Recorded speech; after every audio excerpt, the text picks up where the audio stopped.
Hello, good morning student.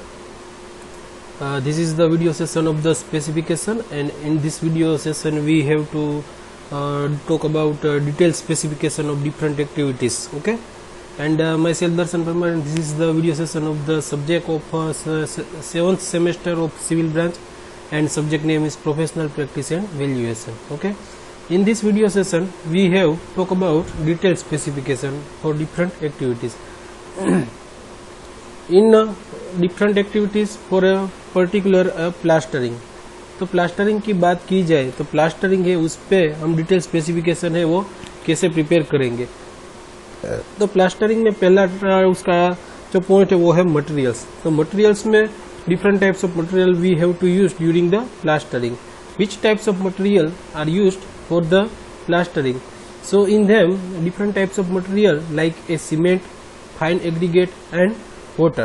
Okay, so if we talk about cement, so which types of cement shall be or will be used for plastering? So cement like a fresh Portland cement, as well as it is conforming to IS 269 up to date, or rapid hardening cement, or blast furnace slag cement, or high alumina cement for approved specification. And the minimum compressive strength for cement is as per IS 269 and should be a compressive strength of cement is 17.5 Newton पर mm square. तो cement की बात की जाए तो cement है वो IS 269 approval होना चाहिए, और different types of cement, ordinary Portland cement, rapid hardening cement, blast furnace slag cement and high alumina cement का हम यूज कर सकते हैं। ओके, और जो सीमेंट का हम यूज कर रहे हैं वो IS 269 सर्टिफाइड होना चाहिए, एंड उसकी कंप्रेसिव स्ट्रेंथ 17.5 न्यूटन पर mm स्क्वायर वो मिनिमम उसकी कंप्रेसिव स्ट्रेंथ होनी चाहिए। Okay, in plastering second point is preparation of mortar. तो जो मोर्टार उसमें हम यूज करेंगे, सीमेंट और सैंड का जो मिक्सचर होता है उसको मोर्टार बोलते हैं, और generally we have to taken during plastering generally we have to taken mortar proportion is 1:6. Okay, so in second point preparation of mortar. So in talk about mortar, the mortars shall be first mixed to dry to have uniform color as well as clean masonry surface for a platform, and mixed by adding clean water and turning at least 3 times, and freshly mixed mortar shall be used within 30 minutes time after adding water.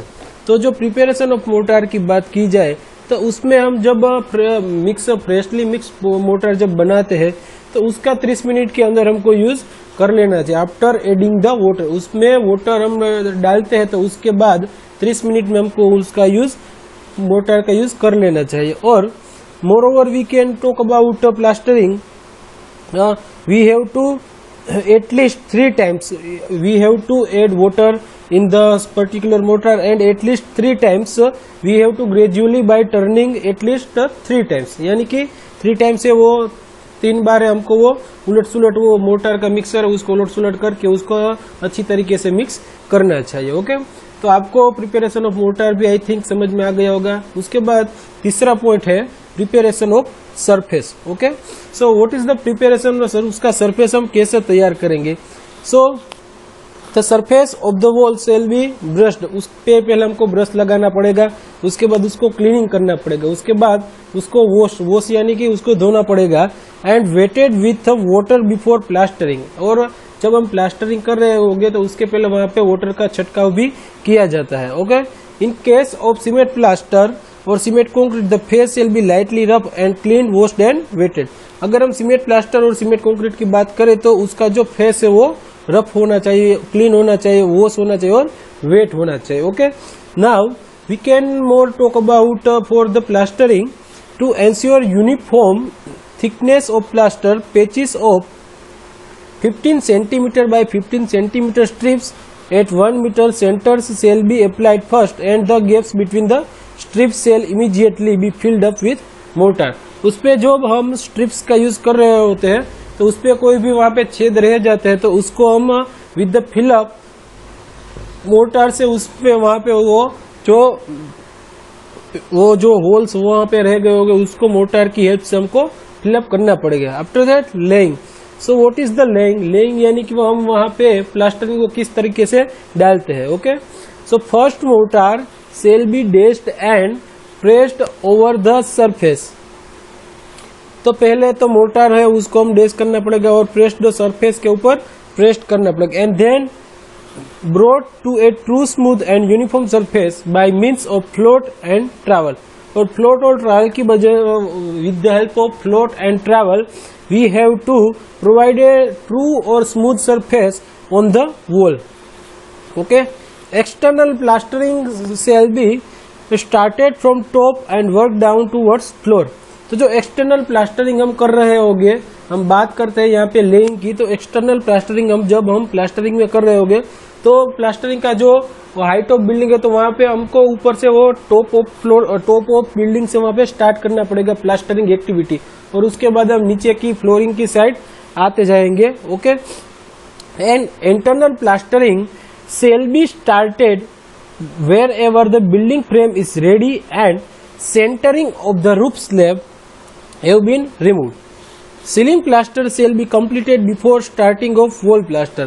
तो जो wall plaster हम start करेंगे उसके पहले उसके जो ceiling यानी कि वो जो छत बोलते हैं उसको, तो छत का प्लास्टरिंग है वो पहले हमको कर डालना चाहिए। Okay, ceiling plaster shall be completed before starting of wall plaster and all corner and edges shall be rounded. और वहाँ पे जब हम प्लास्टरिंग कर रहे होंगे तो उसके जो वहाँ पे कॉर्नर पे एजिस आएगी वो तो राउंड टाइप की होनी चाहिए। After completion of laying activity in the plastering we have to another activity is activity name is a curing. Curing यानी कि वहाँ पे हम पानी है वो वाटर वो वहाँ पे डालते तो उसको बोलेंगे curing. The fresh plastered surface shall be protected from rain, sun, frost etcetera as well as curing shall be started as soon as the plaster. जब after completion of plastering we have to curing activity will be start and the plaster has hardened sufficiently not to be damaged when water. Whenever we apply to water at that time the above surface of the plaster we have it is hardened sufficiently, and as well as we have to apply water and it will be care कि the above surface of the plastering it is not damaged due to water. After the plaster shall be kept wet for at least 10 days. तो जब curing है तो I think curing in the plastering at least 10 days to applied water on the wall surface, external wall as well as internal wall, and any defective plaster shall be cut in rectangular shape and replaced. अगर हमको वहाँ पे कोई defective plaster हमको वहाँ पे दिखाई देता है तो उसको वहाँ से रिमूव कर देना चाहिए। Okay, now and last point in plastering measurement. So what is the measurement for the plastering activities? So plastering shall be measured in square meter. तो प्लास्टरिंग है वो हम किस तरीके से उसको मापते हैं, तो उसको नापते हैं हम स्क्वायर मीटर में। Okay, so plastering shall be measured in square metre stating thickness, mortar proportion and its mix. Plastering of all roofs, ceilings, walls etcetera shall be measured under separate items. जो separate items है उसमें हम measure करते हैं। Okay, so plastering bands 30 centimetre और below shall be measured in running metre. अगर plastering band है वो 30 सेंटीमीटर या उसके बिलो सेंटीमीटर का आता है तो उसको हम नापते हैं रनिंग मीटर में। ओके,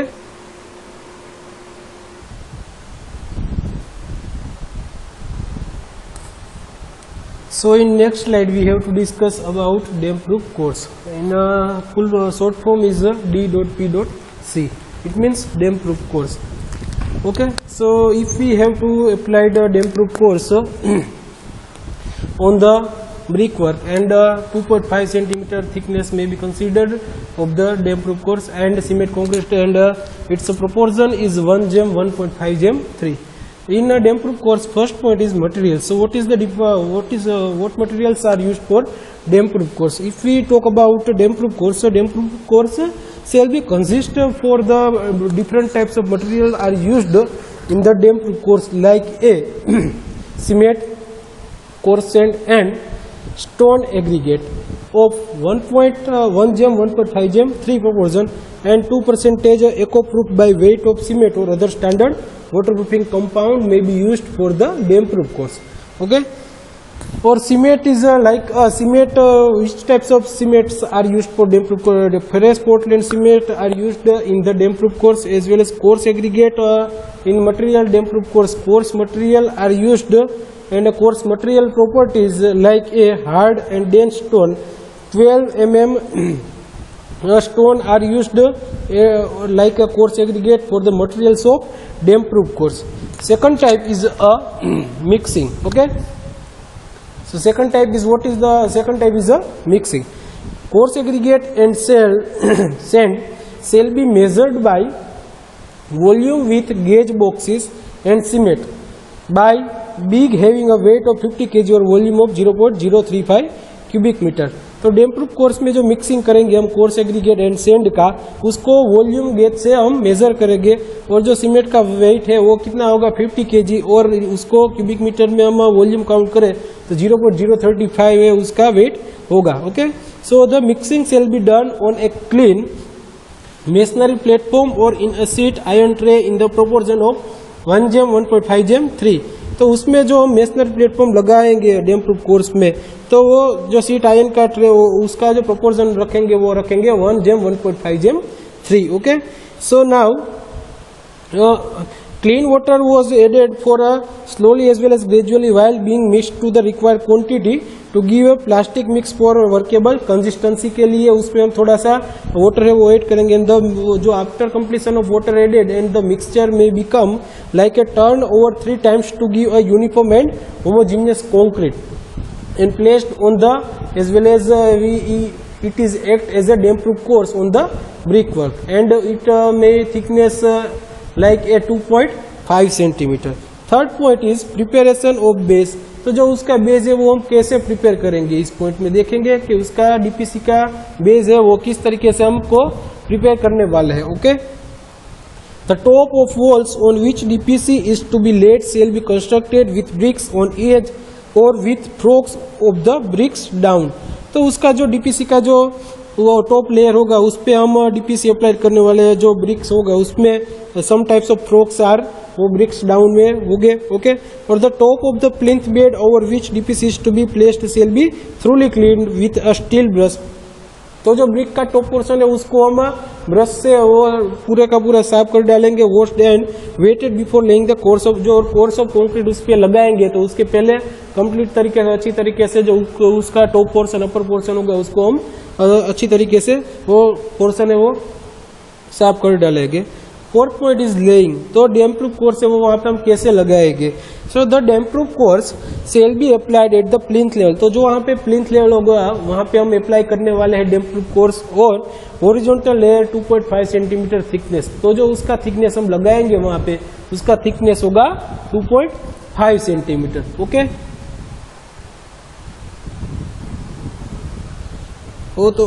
तो उसका जो थिकनेस हम लगाएंगे वहाँ पे 2.5 सेंटीमीटर थिकनेस रखेंगे.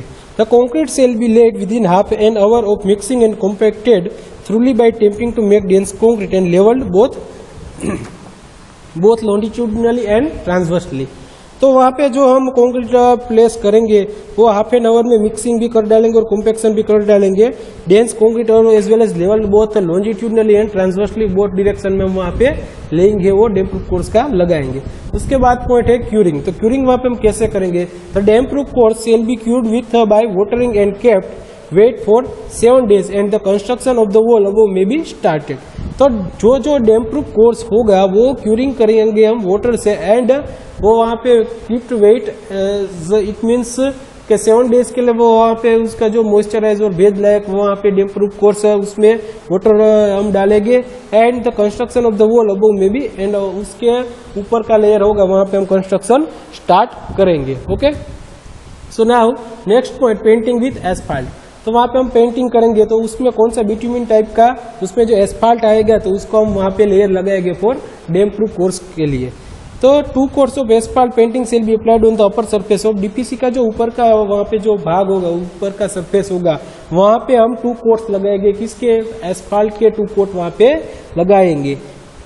Okay, the first coat of hot asphalt at 1.5 kg पर स्क्वायर मीटर, वो जो वहाँ पे पहला कोट लगाया गया वो हॉट एस्फाल्ट का होगा और 1.5 kg पर स्क्वायर मीटर वहाँ पे यूनिफॉर्मली अप्लाइड करेंगे अपर सरफेस में। ओके, एंड सेकंड कोट वो एस्फाल्ट का लगाया गया वो लगाएंगे 1 kg पर स्क्वायर मीटर का, एंड अप्लाइड वॉज वहाँ पे यूनिफॉर्मली अप्लाइड करेंगे, and the surface is immediately blinded with coarse and tamped lightly, और वहाँ पे जो कोर्स एंड और टेम्प्ड उसको लाइटली टेम्पिंग करेंगे वो ब्लाइंड यानी कि लगाने के बाद।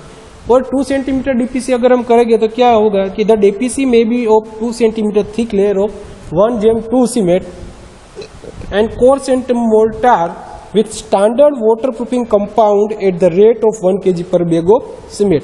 तो जो डीपीसी हम वहाँ पे लगाएंगे 2 सेंटीमीटर का, तो वो उसका 1 GM2 को सीमेंट और कोर्स एंड मोर्टार का प्रोपोर्शन रखेंगे, एंड स्टैंडर्ड वाटरप्रूफिंग कंपाउंड है वो उसमें डीपीसी में हम लगाएंगे, और उसका रेट है वो 1 kg per bag of cement में हम कंसीडर करेंगे। Okay, so in this slide we have to talk about damp proof course, and we have to see different topics are covered in the damp proof course. First one, which materials are used in the damp proof course. Second one, how to mixing of damp proof course, which materials and which way to mixing the damp proof course materials. Third type is third point is preparation of base, उसका base कैसे prepare करेंगे. Fourth type है वो है laying, वहाँ पे dam proof course है वो कैसे लगाएंगे. फिफ्थ पांचवा टाइप है, पांचवा पॉइंट है वो वहाँ पे क्यूरिंग, यानी कि वहाँ पे वाटर है वो हम कैसे अप्लाई करेंगे for strengthening point of view. And last point है पेंटिंग विथ एस्फाल्ट, जो डीपीसी के ऊपर का है वो पूरी तरीके से मॉइस्चराइज करने के लिए वहाँ पे 2 लेयर 2 कोट वहाँ पे एस्फाल्ट के लगाए जाएंगे. और 2 सेंटीमीटर डीपीसी की बात भी हमने इस स्लाइड में की. Okay, so in next slide we have to study the white washing. What is the white washing? And in white washing, in this slide we talk about different 6 types, different 6 points to talk about in these points. In first point is scaffolding, second point is preparation of surface, third point is preparation of lime wash, fourth point is application, fifth point protective measure, and sixth point is measurement. Okay, so in white washing, तो white washing यानी कि क्या होगा कि उस पे जो हम कलर लगाएंगे व्हाइट कलर का, तो उसको बोलेंगे हम व्हाइट वॉश करेंगे. Okay, so scaffolding, so wherever scaffolding is necessary, scaffolding is one type of frame structure. At that time we have to repairing और another work applied. It is a standing position and it is helpful for working condition. Wherever scaffolding is necessary, it shall be erected on double supports tied together by horizontal. जो horizontal pieces होंगे उससे 2 type के vertical और horizontal support वहाँ पे दिया जाएगा.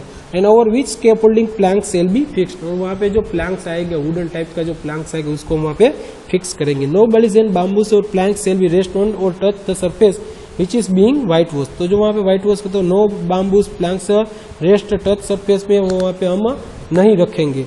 For white washing of ceiling, proper stage scaffolding shall be erected. और जो सीलिंग का व्हाइट वॉशिंग कर रहे होंगे तो उसके लिए प्रॉपर स्टेज वो स्कैफोल्डिंग हमको वहाँ पे लगाना पड़ेगा. ओके, सेकंड पॉइंट है प्रिपेरेशन ऑफ सरफेस. तो उसका जो सरफेस वो कैसे प्रिपेयर करेंगे. सो जो न्यू वर्क होगा व्हाइट वॉशिंग के लिए तो उसका सरफेस बोले थ्रूली हम ब्रश और क्लीन करेंगे उस डस्ट एंड डर्टी सरफेस को, वॉल के सरफेस को.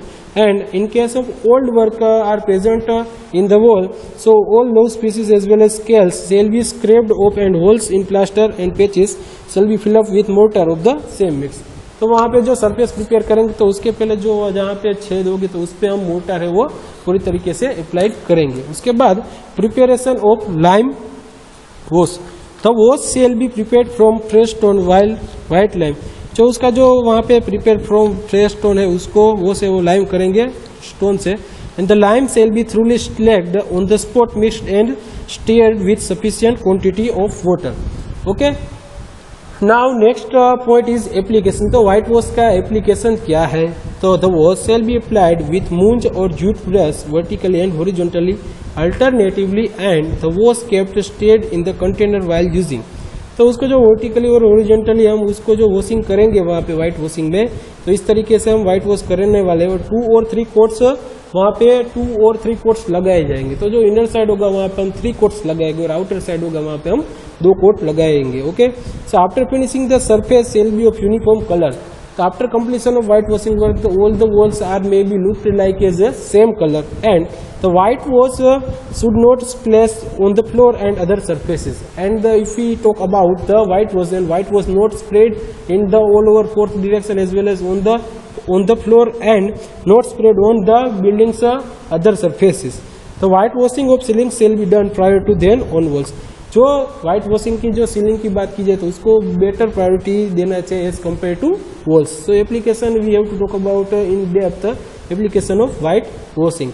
After completion of application point and another point protective, next point is protective measures. So doors, windows, floors, furnitures etcetera shall be protected from being splashed upon.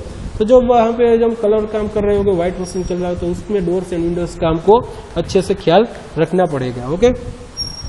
So splashing and dropping if any shall be removed and the surface cleaned, and no payment for such cleaning shall be made separately. तो अगर वहाँ पे जो splash हो जाएगा white wash, तो वहाँ पे डोर्स एंड विंडोज में साफ करने के लिए नो एक्स्ट्रा चार्ज और no extra payments for to giving the workers. Okay. And the last point is the measurement. So what is the white washing work shall be measured in square metre. तो white washing का जो unit of measurement है वो है square metre में, और जो उसका डिडक्शन है वो एज पर IS तो 1200 यानी कि 1200 को फॉलो करना पड़ेगा. As well as the rate include scaffolding, preparation of surface, protective measures, वो भी IS 1200 के हिसाब से हमको कैलकुलेशन उसका करना पड़ेगा. Okay. So now painting to new wood work. तो जो हम न्यू वर्क लगाएंगे तो उसमें जो न्यू वुडन वर्क होगा तो उसमें हम पेंटिंग का कैसे किस तरीके से किया जाएगा. तो फर्स्ट वन उसका टाइप पॉइंट है paint, second one preparation of surface, third one application, and fourth one is measurement. Okay. So paint, the brand of the paint shall be specified, and ready-made paint of the required color should be used. The pure turpentine shall be used as a thinning agent. तो उसमें जो पहले हम turpentine लगाएंगे, pure turpentine, वो thinning यानी कि thick layer, उसका पहला लेयर होगा वो पेंटिंग वुडन वर्क के लिए. वो वहाँ पे हम पहले टर्पेंटाइन वुडन सरफेस पे लगाएंगे, उसके बाद हम वहाँ पे पेंटिंग करने वाले. प्रिपेरेशन ऑफ सरफेस, तो उसका सरफेस हम कैसे प्रिपेयर करेंगे. So the surface shall be made perfectly smooth by rubbing with sandpaper of different grades. तो जो उसमें रबिंग सरफेस होगा तो उसको सैंड पेपर से हम डिफरेंट ग्रेड के सैंड पेपर से हम उसको उसका सरफेस है वो अच्छी तरीके से साफ करेंगे. उसके बाद एप्लीकेशन, तो जो priming coat shall first be applied and then all cracks holes etcetera shall be filled with putty और with a mixture of glue and plaster of Paris and smoothened by rubbing with sand paper. तो जो हम पहले priming coat वहाँ पे shall be first applied then all cracks hole shall be filled with.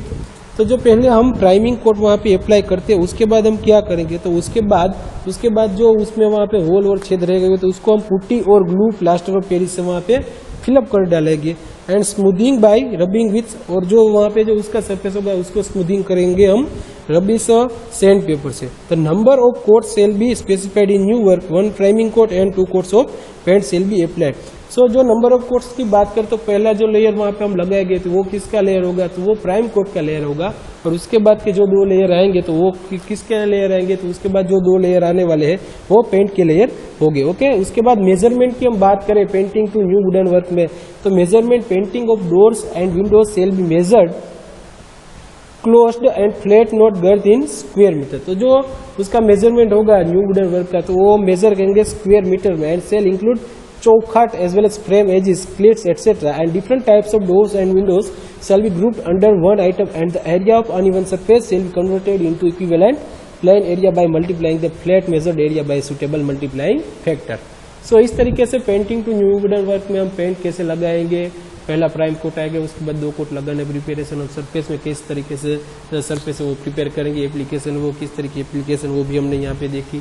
उसके बाद measurement है वो स्क्वायर मीटर में उसका आएगा, चौखट फ्रेम यानी कि और ऑल सब ये मेजरमेंट है वो हम कंसिडर करेंगे स्क्वायर मीटर में. Okay. So in next slide we talk about painting of steel and iron work. तो जो स्टील एंड आयरन वर्क है तो उसमें हम पेंटिंग कैसे लगाएंगे. ओके. तो painting of steel and iron work है तो उसमें भी पेंट आएगा, प्रिपरेशन ऑफ सरफेस किस तरीके से, एप्लीकेशन एंड मेजरमेंट. और आगे हमने बात की कि वो किस तरीके से पहले पेंट लगाएंगे, प्रिपरेशन ऑफ सरफेस किस तरीके से उसका जो सरफेस है वो प्रिपरेशन करेंगे, उसके बाद उसका एप्लीकेशन क्या उसका जो मेजरमेंट है. So the steel and iron work की बात करें for painting point of view, तो brand of the paint shall be specified and readymade paint of the required colour should be use. तो जो उसका जो different types of companies are available in the market like Asian Paints, Tractor, okay, so moreover companies are today present in the market, and company name may be like a tractor, Asian Paints, okay. So different types of colors are available from this company, okay, and suitable color may be chosen for the painting of steel and iron work. And all rust, scales, dirt, all grease etc. shall be removed by rubbing with sandpaper before painting. और उसके जो painting हम कर रहे होंगे तो उसके पहले क्या करना पड़ेगा, तो उसके पहले जो वो पेपर होगा सैंड पेपर, उसके पहले हमको ये सब हम लोग को मटेरियल वहाँ पे जो दिखाई दे रहा है उसको हमको पहले वहाँ से रिमूव करना पड़ेगा with the help of sand paper. Special care shall be taken for cleaning of corner, जो कॉर्नर आएगा तो उस पर हमको स्पेशल केयर है वो, और अच्छे तरीके से वहाँ पे उसका हमको ख्याल रखना पड़ेगा। ऑल स्ट्रक्चरल व steel work shall be painted with red lead before erection except the surfaces which will be in contact with concrete.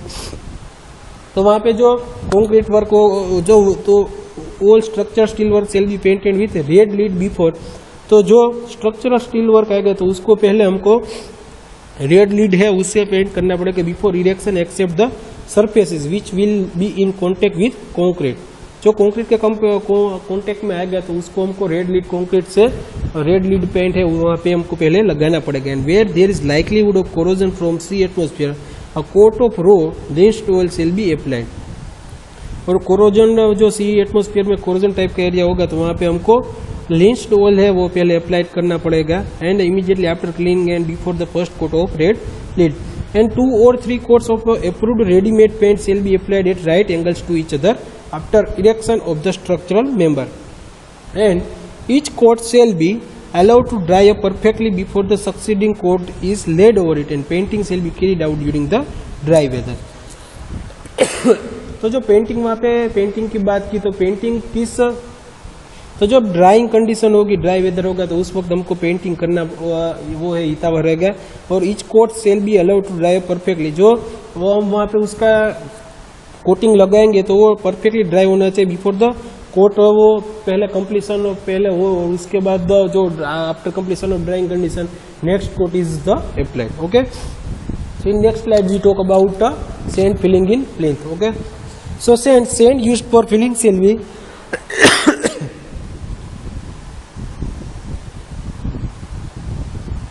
so sand filling in plinth in different points are covered in like a sand filling, ramming, okay.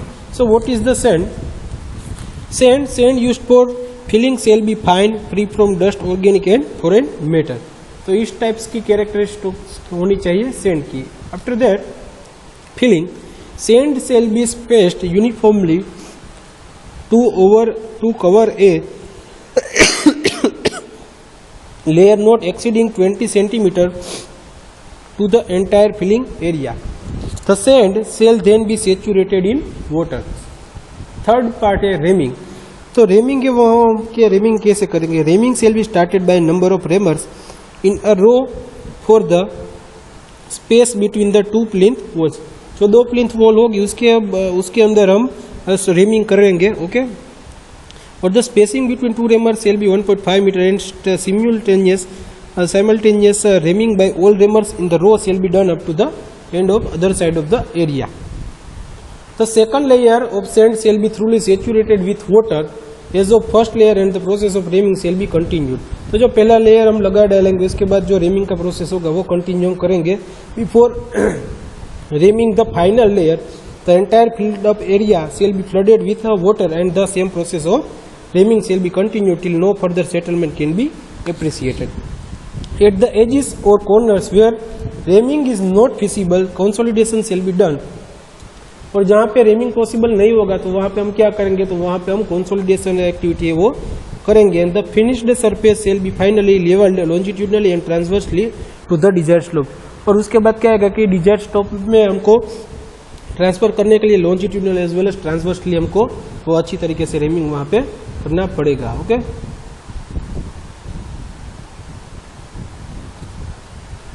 So okay, thank you. And this video session I think talk about detailed description of different activities, and any query regarding to this video session, you can also comment in the comment box, or also contact on my personal mobile number 8866302551. And okay, thank you.